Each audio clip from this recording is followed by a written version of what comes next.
Hello, greetings to you in Australia from London. Thank you for inviting me to give this short talk to mark the 79th anniversary of the Farhud in Iraq. My name is Lyn Julius. I'm a journalist, blogger and founder of a UK Association of Jews from the Middle East and North Africa, Kharif. I'm also the author of a book called Uprooted: How 3,000 Years of Jewish Civilization in the Arab World Vanished Overnight. My parents are Iraqi Jews, and my 94-year-old mother actually lived through the Farhud.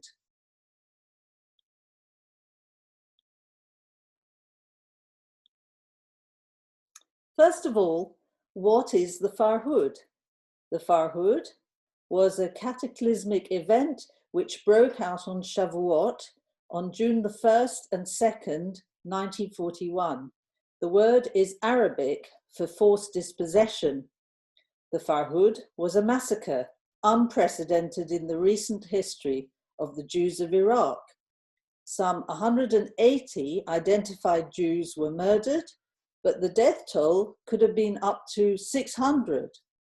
The Farhud sounded the death knell for the Iraqi Jewish community.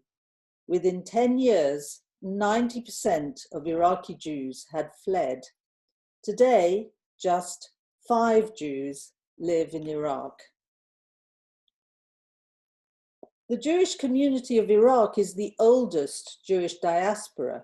It goes back to the Babylonian exile in 586 BCE, when King Nebuchadnezzar took the Jews as captive slaves from Jerusalem.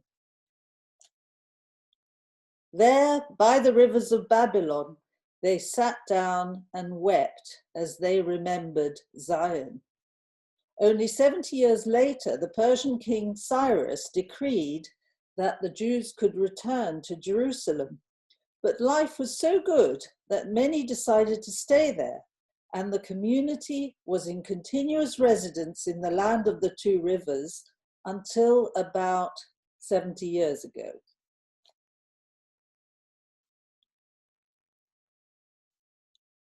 It was Babylon that shaped Judaism as we practice it today, and the scholars of the pre-Islamic academies of Babylonia wrote the Babylonian Talmud, comprising the Mishnah and the Gemara. Rabbi Hillel was born in Babylon. The community had its ups and downs, and the Jews became subjugated dhimmis under Islam. But the Jews outlived the Medes and Persians, the Umayyads, Abbasids, Mongols, Arabs, and Ottoman Turks, right up until the British Mandate in 1917, when the modern state of Iraq was created out of 3 Ottoman provinces. It was under the British that the Jews experienced their short golden age. During the 1920s, the finance minister was a Jew, Sir Son Heskel, on the right of your screen.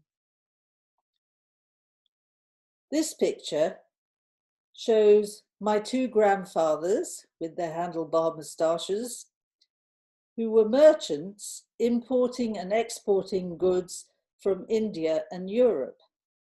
Jews comprised 1/3 of Baghdad and were the single largest ethnic group.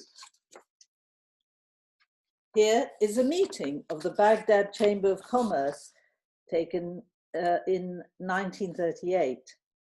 Of 18 members, 10 were Jews.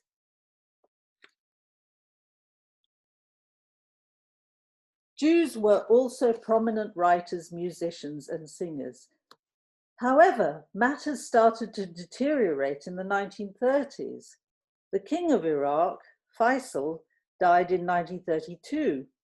Iraq became nominally independent in that year, but a massacre of 600 Assyrian Christians in the north of the country did not bode well for the minorities of Iraq. Although Faisal had been a friend of the Jews, he had brought with him a group of fierce nationalists Sati al-Husri was a Syrian who became Director General of the Ministry of Education in Iraq. From the late 1920s, fascist influence rose in Iraq, as did anti-Semitic sentiment. Nationalist parties were established on the Nazi model, and pro-Nazi paramilitary youth groups, such as the Futuwa. Jewish civil servants were dismissed, although later reinstated. Quotas on Jews in universities and the professions were introduced. This is a letter written by a teacher from Palestine, Reuben Zaslani, who worked for a short time in Baghdad. Zaslani writes to a Muslim friend in the government when he returned to Palestine that he detected a strong anti-Jewish movement in Iraq. Even official circles are supporting it, he wrote. With Germany's eye on Iraq's vast oil reserves, the German ambassador Fritz Grobber set up a network of spies and sympathizers in order to forge an anti-British alliance. He had Mein Kampf translated and serialized in an Iraqi newspaper. By the end of the decade, the Nazis had agreed to recognize the Arabs as honorary Aryans. Things got worse still when the Mufti of Jerusalem, Haj Amin al-Husseini, was sent into exile. Here he is again. Was sent into exile by the British in 1939, together with 400 Syrian and Palestinian families. The Mufti spent 2 years in Baghdad attempting to overthrow the pro-British government, inciting the local Muslims against the Jews, who were seen as collaborators with the British. After several failed attempts, the Mufti gave his backing to a pro-Nazi coup led by the nationalist Rashid Ali al-Ghalani and 4 army officers.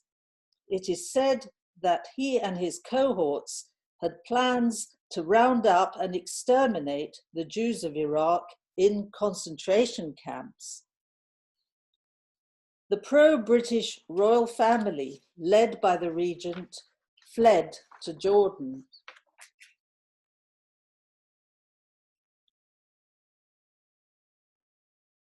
It took just under 2 months for the British to topple the Nazi government and put to flight the Mufti and his acolytes.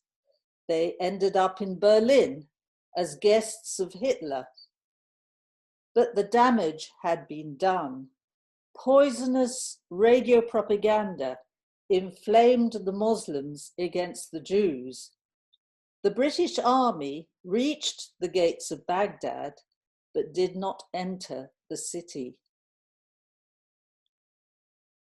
On the 1st of June 1941, the regent was on his way back to Baghdad.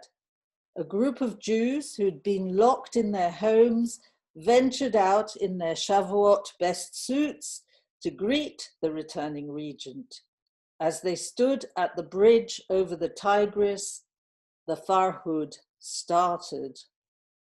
A mob of defeated Iraqi soldiers and pro-Nazis, armed with guns and knives, and including some police, later joined by Bedouins in search of loot, began to attack a bus full of Jews, pulling them out and killing them.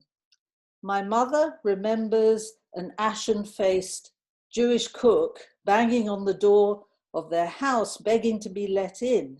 He had been on the bus, and the rioters were shouting, "Who is a Jew? Who is a Jew?" The cook escaped, pleading that he was a Christian. The Farhud was premeditated. The paramilitary youth group, the Futuwa, had gone around daubing a red handprint on the Jewish homes. The riot began in the Old Jewish Quarter on the right bank of the Tigris. The mob broke into Jewish homes, killing, raping, and mutilating. They looted homes and shops until there was nothing left. Terrified Jews ran across the flat roofs to escape the mob.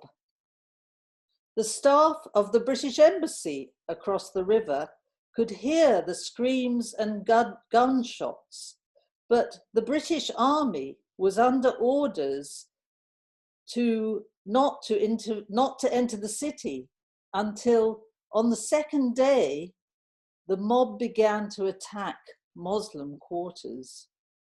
The British did not want to intervene lest they be seen to be reoccupying the country. But once the orders had been given, the riot was put down very quickly by midday on the 2nd of June. By the end of Shavuot 1941, some 179 Jews were known to have been murdered, perhaps up to 600 dead. We don't know the final death toll. Some 600 were injured. 1,500 stores had been destroyed and looted, and about 15% of Jewish families had suffered the effects of the Farhud. Bodies were thrown into the Tigris and Jews poisoned in hospital. Dead bodies were collected and buried in a loaf-shaped mass grave. Although prosperity did return to the Jews of Iraq in the years immediately following the Farhud, they had received a terrible shock.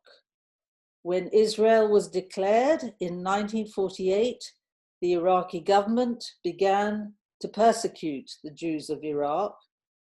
The fear of a second Farhud haunted them.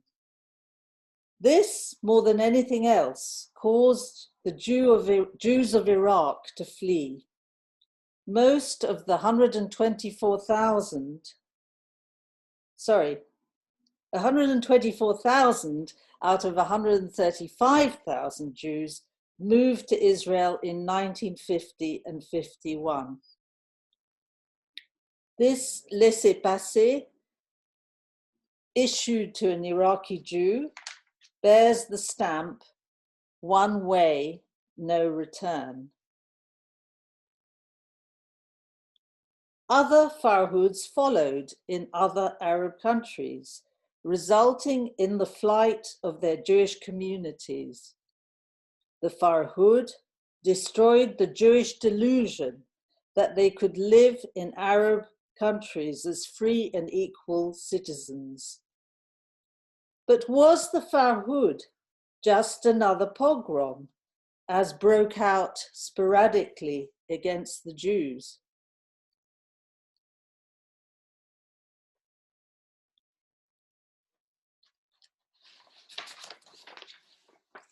No, I would argue that the Farhud was something new, a toxic brew of anti-Semitism inspired by Nazism, imported into the Arab world from Europe. It was also the result of an exclusivist nationalism that had no place for non-Muslim minorities. The Farhud set off a pattern of dismantlement and dispossession reminiscent of the Nuremberg laws. The Jews also learnt the painful lesson that the Western powers were not ready to protect them. More Jews died than on Kristallnacht, yet the Farhud has not become part of Holocaust memory. It has been ignored and even suppressed. Only by commemorating these dark historical events can we light the way to a better future.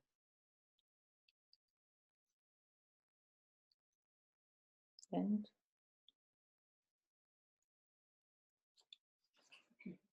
No, it wasn't very good.